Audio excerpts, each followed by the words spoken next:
جلال الدین اکبر کو کون نہیں جانتا؟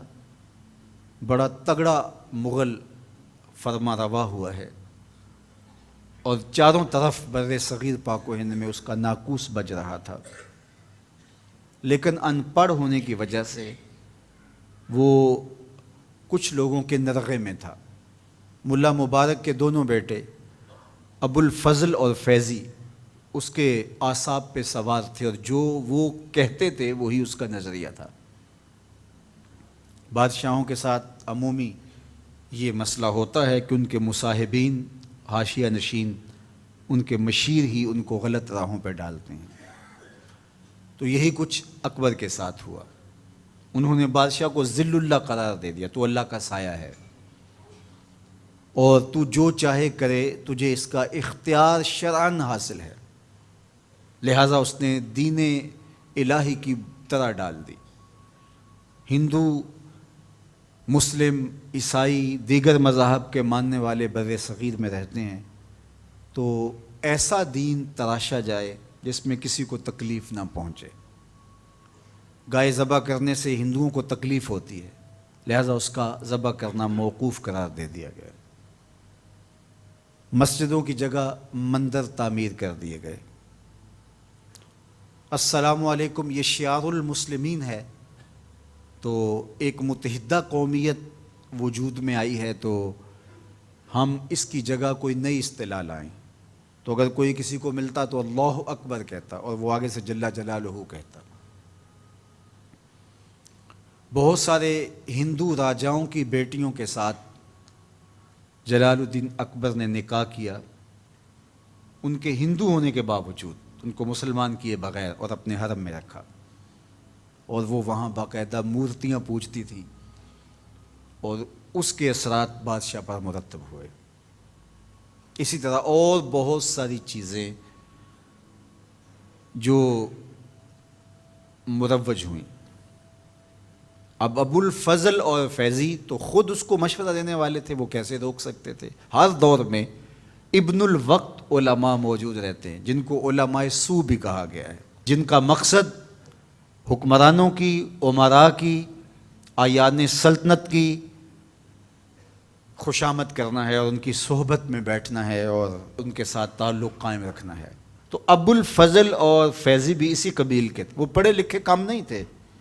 ابو الفضل نے قرآن مجید کی بے نقط تفسیر لکھی تھی، سواطع الالہام کے نام سے، یعنی پورے قرآن مجید کی تفسیر، اور ایک بھی نقطہ نہیں تھا۔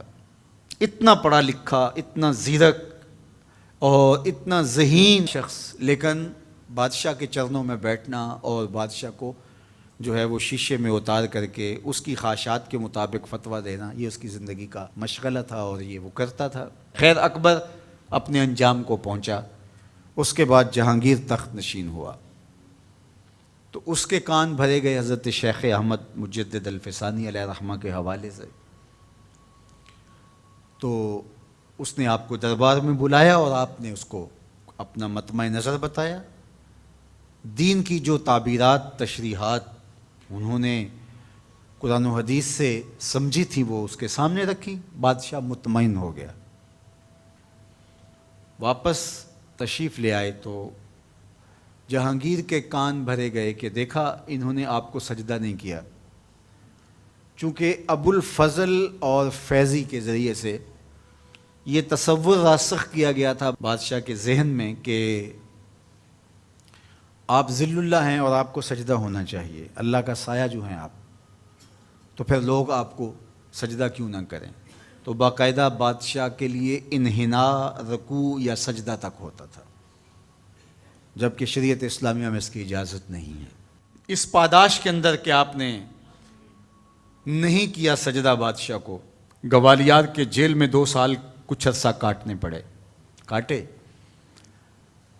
تبلیغ دین کا سلسلہ رک گیا نہیں، وہاں 500 قیدی تھے، وہاں جا کے حضور کے دین کی تبلیغ کا آغاز کر دی۔ اب بادشاہ کو جب ہوش آیا، اور اس کے پس منظر میں بہت کچھ ہے، وقت نہیں ہے، تو اس نے شیخ کو رہا کرنے کا کہا، تو کہا کہ میں تو تب رہا ہوں گا اگر یہ 500 بھی رہا ہوں گے۔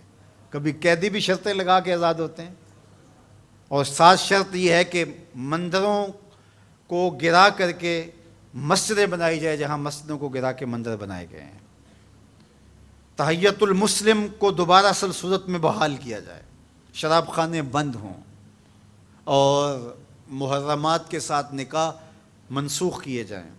یہ ساری شرطیں آپ نے لگائیں اور بادشاہ کو ماننا پڑی، پھر پوری شان کے ساتھ جیل سے حضرت مجدد باہر آئے۔ یہ شان مجددانہ ہے، یہ عزت اور وقار کی زندگی ہے جو حضرت شیخ احمد نے۔ اور پھر بادشاہ نے کہا کہ آپ کو کوئی منصب عہدہ چاہیے گا، بالکل نہیں چاہیے۔ پھر کچھ عرصہ بادشاہ آپ کی صحبت میں رہا، پھر جتنے بھی آیان سلطنت تھے سب پر حضرت شیخ کی تعلیمات کا رنگ چڑھا، اور پھر اللہ تعالیٰ نے شاہ جہاں پر جو رنگ چڑھایا وہ کسی سے مخفی نہیں۔ بر صغیر میں شریف مکہ نے عبد الصمد العمودی کو سفیر بنا کے بھیجا اور کعبۃ اللہ کی چابی کی کہ یہ چابی آپ کے سپرد ہوئی۔ یہ شیخ کی تعلیمات کا اثر تھا۔ دلی کے دربار میں خواجہ سیف الدین سرہندی آپ کے فرزند آ کے قیام کرتے ہیں اور 3 لاکھ ہندوؤں کو کلمہ توحید پڑھاتے ہیں۔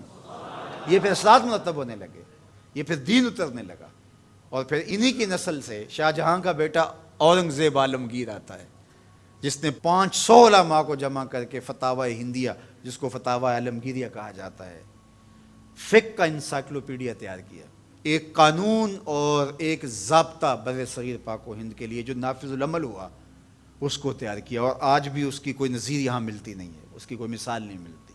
تو پھر یہاں تک کام پہنچا۔ تو یہ شیخ احمد نے بادشاہوں کی اصلاح کی اور الہاد کا کلا کما کر